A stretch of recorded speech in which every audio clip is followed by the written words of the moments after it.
And welcome to the Aaron Katzman Show. I'm your host, Aaron Katzman. We speak to your life, your money, and your investments. And as always, we're coming to you from the spiritual and soon to be financial capital of the world, Jerusalem, Israel. If you like this content, please hit the like button below.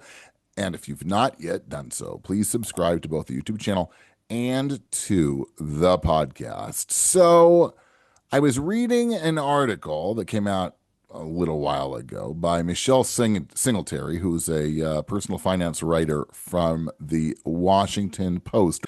And the title of the article is called, If You Only Had a Year Left to Live, Would You Still Be a Penny Pincher? And she writes, I'm going to read part of this, and I'll, obviously, as I do, I will opine. I'll give you my interpretation.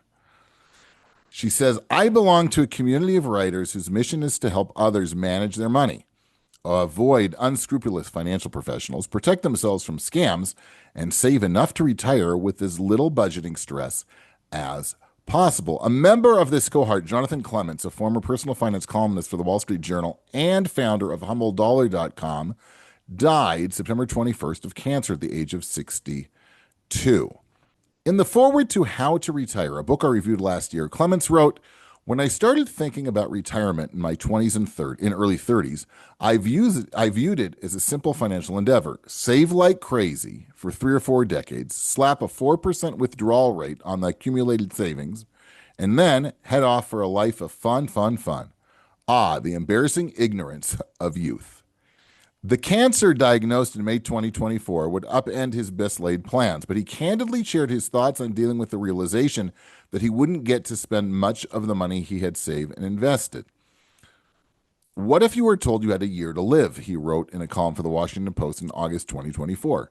Life coaches sometimes pose questions like this to help folks figure out what's truly important to him. I read that and thought, what would I do? Would I spend down all my savings to squeeze in all the things I had promised myself I would do once I retired? Could I finally conquer my spendophobia? I'm getting better at treating myself to some luxury items, but not without fear of having less fun should I need long term care. She writes, I admire how Clements decided to share his journey with readers. He gave me a roadmap to accepting what can't be changed. Near the end of his life, Clements didn't do things much differently. He chose not to try cram 20 years or more of big ticket things on his bucket list into the 60 months he had after his diagnosis. He and his wife Elaine decided to go forward with several trips, but mostly he planned to squeeze as much happiness out of the days he had left. Clement said last year on a podcast with Christian Benz, who's the director of personal finance and retirement over at Morningstar.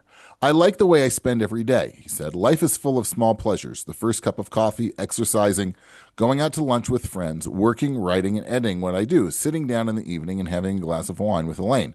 That's what makes the days enjoyable for me. And again, I'm not inclined to change that at this later stage. He says, even though you realize you should splurge, you pull back because of the expenses. Can you talk about a decision like that? How you're marrying your thrift with your desire to really make sure that you enjoy the time that you have. Right? He said he stayed true to his nature, weighing the cost. On one flight to London, he upgraded from premium economy to flatbed for an extra $1,064. The price was right, he said, but he balked at doing the same for a trip to Paris where the cost was over $3,300. Yeah, I can't get over that hurdle, unfortunately, he told Benz. The price isn't right. And he goes on, and I'm not going to read the whole article, but you get the gist. At the end, she says, he was unapologetic about his frugality without judging others who decide they have saved to afford comfort when they thought it was right. Money can buy happiness, but so can saving. I have a seven-figure portfolio that was supposed to pay for my retirement, but will instead help pay for the retirement of others, he wrote in a column for the Washington Post. I could, of course, go on a glorious spending spree, first-class travel, luxury hotels, fine art, but after a lifetime of thrift, that sort of spending would make me uncomfortable. Plus, I'd be taking money from Elaine and my 2 children, and why would I want to do that? And I think that's where the question comes. I think there's multiple questions, right?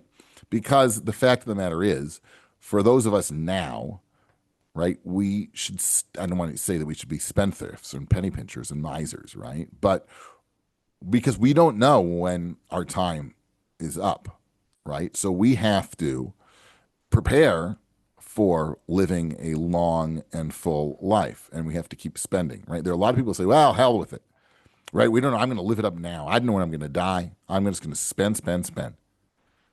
Okay. There are others who say, well, I might live to 110 or 105 or whatever it is, and I need to have money.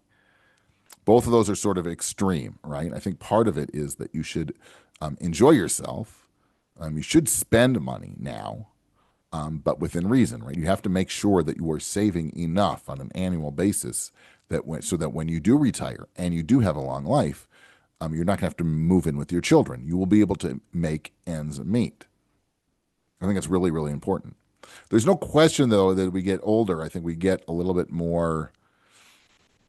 I think sentimental is probably not a good word, right? But we want to focus more on creating memories with our family, our friends, our loved ones, which I think is an incentive for us to open up the wallet a little bit and spend. And again, you don't have to go crazy. You don't have to take a trip around the world and fly everybody business, right? But if you want to take a few days of family time together and it's going to cost you a couple $1,000s, in the greater scheme of things, maybe that's worthwhile. Just throwing it out there for you to think about. I think a lot about these issues because on the one hand, I advise hundreds of clients about these very, very issues. And on the other hand, I too, believe it or not, am getting older. I know I don't look like it, but it is true. We're all getting older. And I think our relationship or in our approach to money changes. I'm certainly not where I was personally on a personal level, where I was 10, 15, 20 years ago. I think it's important that you find a balance. Like everything in life, you have to find a balance, right? It's not right. Going to either extreme in pretty much anything in life is probably a bad idea. You have to find the middle ground. You have to find the balance between the extremes. It's those who go through the middle who end up staying tried and true to what their course is. And I think that's the way we're supposed to be. We're supposed to find the middle ground on things. So think about it. I wish, everybody should be happy and healthy, okay? And live to 120. It's a little bit of a straw man to throw it out there. What would you do? It should be a penny pincher if you're given 1 year to live, right? That generally doesn't happen, okay? That is something which is not common. And oftentimes maybe people's answers are going to completely change if they were to get that horrific news.